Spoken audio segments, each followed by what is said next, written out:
today an exhibition, photographic exhibition on wildlife. These photographs have been taken by Pawan and Karthik. We have supported, EcoWatch has supported them. And what I want to say about forests and the wildlife is, the forests are not just a bunch of trees, or the forests do not only consist of wildlife. Forests, I'm sure, are the cradle of civilization.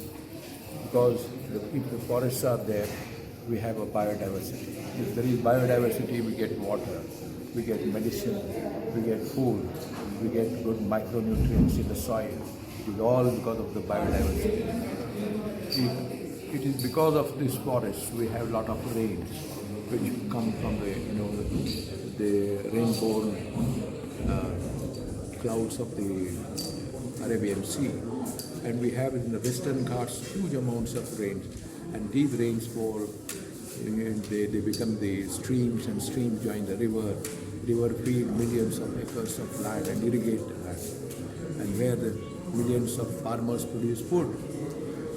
So we have at the Western Ghats of South India has about 65 major rivers. You can imagine the amount of agriculture that is possible, horticulture that is possible, the fruits that are grown, the grasslands, the cattle, the domestic cattle. So the entire civilization, if you really want to consider, has to come from this forest.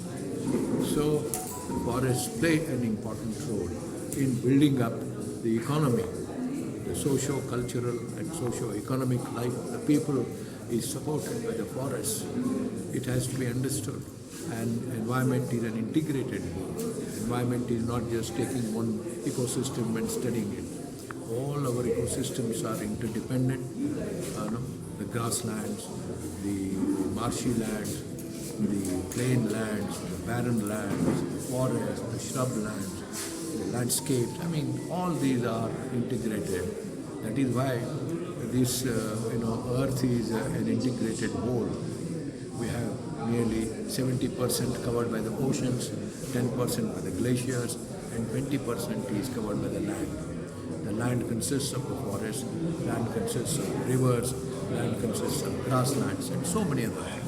And where we have 800 crore people, we are trying to become economically prosperous. We have to be very careful there. When we talk about economy, we think of only, procuring a lot of wealth. Using a lot of wealth in building huge buildings, infrastructure, destroying the grasslands, destroying the moisture, destroying the forests, destroying the patches of forest. This should not happen. That is why it is important. We people should know about it, know the importance of the forest, importance of the grasslands, importance of the environment, so that future can be safer and this planet can be saved. Today, we have already inaugurated Call for Conservation, a very unique photography exhibition related to wildlife conservation, biodiversity, man-animal complex. The photo what you see here was taken by me at the time of a fire season, and it's a very close, it's a photo which is very close to me. And photos, whatever photos you see here, it is all related to our frontline staff. Call for Conservation is a program or an event where we wanted to showcase the efforts of Forest Department in protecting our wildlife. Please come, enjoy, and please take something out of it as an awareness. Thank you. When you have to actually sketch a particular website, you will study it carefully, right? What colors, where are the spots, what's the green shade, and things like that. So basically, if you keep a nature journal, it's your first step towards starting your becoming a wildlife artist, right? And then what you do is, the basic thing about a wildlife artist, that the eyes of the animal have to be good. Okay, so I focus a lot on the eyes. But the other thing is the anatomy.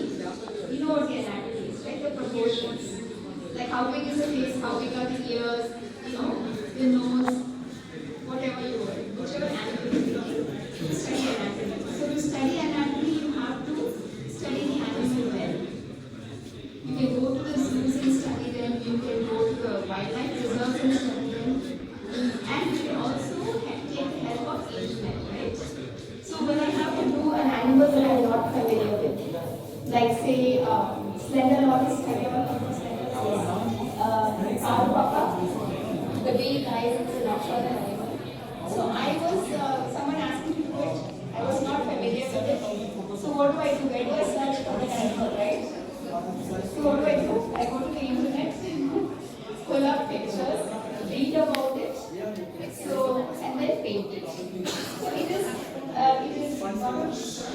because you have to get the anatomy correct. And then it's hard work because it's not easy. You know, you have to draw, erase until you get the correct proportions.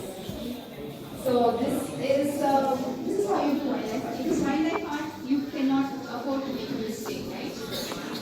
The first animal I did, I remember it was a horse. And I could not get it right, my first painting. And the horse kept on looking like a donkey. Okay? And I kept asking my teacher, I said, why is the horse looking like a donkey? Right? Because they're very similar. So I kept trying to correct. And finally she said, this is not going to get corrected. Just start again. So I did erase the whole thing. The second time I did it came all well. So don't get discouraged. You remember my story, okay? My story is the first animal I painted was a horse which looked like a donkey. And then keep on doing it. Finally, you'll be able to paint well. So my request is spend less time on your devices, spend more time observing nature, and only if you observe it, then you love it.